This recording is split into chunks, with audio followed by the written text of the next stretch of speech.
शादी का पूरा प्रोसेस ही बदल दिया। दोस्तों से उधार लेकर बना दिया वेबसाइट। शादी कराकर बना ली करोड़ों की कंपनी। देश के 72 शहरों में 123 सेंटर। शादी के लिए दूल्हा या दुल्हन ढूंढ रहे हैं लेकिन मिलने में परेशानी हो रही है तो टेंशन क्यों? इतनी वेबसाइट है, उस पे खोज लीजिए। ये लाइन आपने न जाने कितनी बार ही सुना होगा और जो नाम आपने सबसे ज्यादा सुना होगा वो होगा शादी.com का। तो क्या आप जानते हैं इसका आइडिया कहां से आया और इसको बनाने वाले के पीछे की कहानी? नमस्कार, आप देख रहे हैं टीएनपी एक्सप्लोर और मैं हूं आपके साथ शालू सिंह। हम अधिकतर ऐसे लोगों के बारे में सुनते हैं कि फला आदमी शादी कराता है, लड़की या लड़का ढूंढने में हमारी मदद करेगा। सिंपल लैंग्वेज में कहें तो उस व्यक्ति को बिचौलिया कहा जाता है। भारतीय समाज में बिचौलिया ही लड़के और लड़की के परिवार को मिलवाता है और दोनों पक्षों को संतुष्ट करने का काम करता है। आमतौर पर पंडित या कोई अन्य रिश्तेदार बिचौलिए की भूमिका अदा करता है। लेकिन क्या आप जानते हैं भारत का सबसे बड़ा बिचौलिया कौन है, जो अब तक 5 करोड़ शादियां करवा चुका है? इसी काम से इस शख्स ने इतना पैसा जोड़ लिया है कि कई बड़ी कंपनियों में हिस्सेदारी खरीद ली है।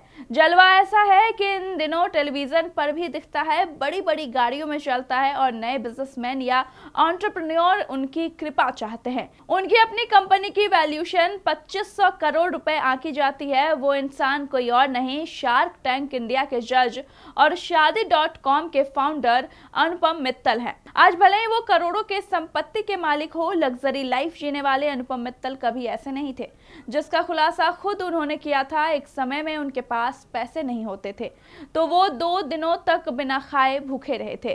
वो अपने स्ट्रगल के दिनों को याद करते हुए एक पॉडकास्ट में बताया कि जब वो अमेरिका पढ़ाई करने के लिए गए थे और जॉब ना लगने के कारण आर्थिक तंगी का सामना करना पड़ा था।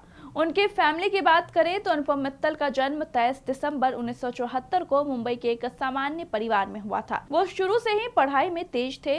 वो हमेशा से कुछ नया करना चाहते थे। साल 1994 में वो पढ़ाई करने के लिए अमेरिका चले गए। अनुपम मित्तल ने 1998 में अपनी कॉलेज की पढ़ाई पूरी करने के बाद वॉशिंगटन डीसी में एक business intelligence software firm micro strategy में प्रोडक्ट मैनेजर के रूप में काम करना शुरू कर दिया था। उन्होंने इस कंपनी में 4 साल तक काम किया। जब वो अमेरिका से वापस आए तो उनकी मां ने उन्हें शादी के लिए बहुत सी लड़कियों की फोटो दिखाई। अनुपम ने देखा कि अमेरिका में लोग भारत से ज्यादा इंटरनेट का इस्तेमाल करते हैं। उन्हें लगा कि आने वाले सालों में इंडिया में इंटरनेट के जरिए बहुत कुछ नया हो सकता है। कैसे आया शादी.com का विचार? पिता के ऑफिस में काम करते हुए अनुपम मित्तल एक ट्रेडिशनल बिचौलिया की नजरों में चढ़ गए। उस बिचौलिए ने अनुपम को ही अपने ग्राहकों के सामने पेश करना शुरू कर दिया। बस यही वो वक्त था जब अनुपम को इस बात का एहसास हुआ कि ये एक बिखरा हुआ सा धंधा है। लोगों के पास बहुत ज्यादा विकल्प नहीं होते, जो कुछ मौजूद होते हैं उन्हीं में से एक को चुनना पड़ता है। लोगों को चॉइस देने के लिए उन्होंने 1996 में सगाई.com नामक वेबसाइट शुरू की। इस उद्देश्य से केवल इतना ही था कि एक ऐसा वर्चुअल स्पेस मुहैया कराया जाए जहां लोग दूल्हा और दुल्हन खोज पाएं। उन्होंने ये वेबसाइट शुरू तो कर लिया लेकिन पूरा समय नहीं दे पाए। देखते ही देखते 2000 से 2001 में ऐसा संकट आया कि .com का बुलबुला फूटने लगा। कई कंपनियां दिवालिया हो गई। अनुपम माइक्रो स्ट्रैटेजी नामक कंपनी में काम करते थे, वो भी इस संकट से बुरी तरह प्रभावित हुए। उसी समय अनुपम मित्तल के सामने एक ऐसी साइट आई जिस पर बहुत से अमेरिकी लोग अपने लिए साथी खोज रहे थे। मित्तल के दिमाग ने काम किया और उन्होंने नब्ज पकड़ ली। भारत में उस समय इंटरनेट यूजर काफी कम थे, जो कि उनके काम में एक बड़ा संकट था। क्योंकि भारत में इंटरनेट अभी दूर की कौड़ी थी, मित्तल ने अमेरिकी मार्केट को टारगेट किया। अमेरिका के साथ साथ इंग्लैंड और कनाडा में भी ऐसी जरूरतें थी। अनुपम मित्तल ने महसूस किया कि शादी कराने के लिए सगाई.com नाम उपयुक्त नहीं है। अमेरिका में जब उन्होंने नौकरी छोड़ी तो अपने पोर्टल का नाम भी बदलकर शादी.com कर दिया। यह पहली बार था जब शादी के लिए दूल्हा दुल्हन खोजने के लिए अलग से एक पोर्टल था। आज भी जब भी शादी के लिए लड़का या लड़की ढूंढने की बात सामने आती है तो जहन में सबसे पहले शादी.com का ही नाम आता है। शादी.com न केवल भारत में बल्कि पाकिस्तान, बांग्लादेश, कनाडा, यूएई में भी काफी प्रसिद्ध है।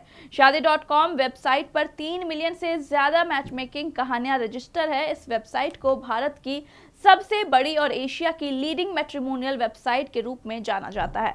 अगर अनुपम मित्तल के नेटवर्थ की बात करें तो वो है करीब 185 करोड़ रुपए।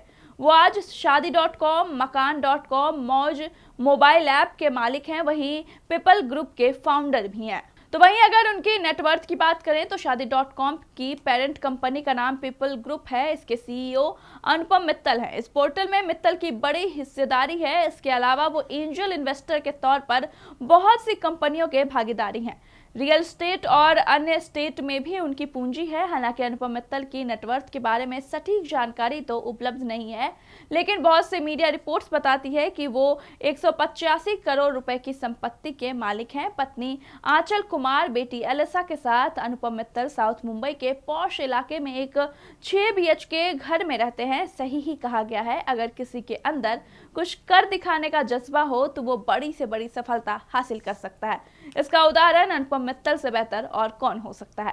तो ऐसे ही और भी सक्सेस स्टोरी के लिए देखते रहिए TNP एक्सप्लोर के वीडियोस। TNP एक्सप्लोर, ऐसी ही वीडियोस के लिए चैनल को लाइक करें, शेयर करें, सब्सक्राइब करें और बेल आइकॉन दबाना न भूलें।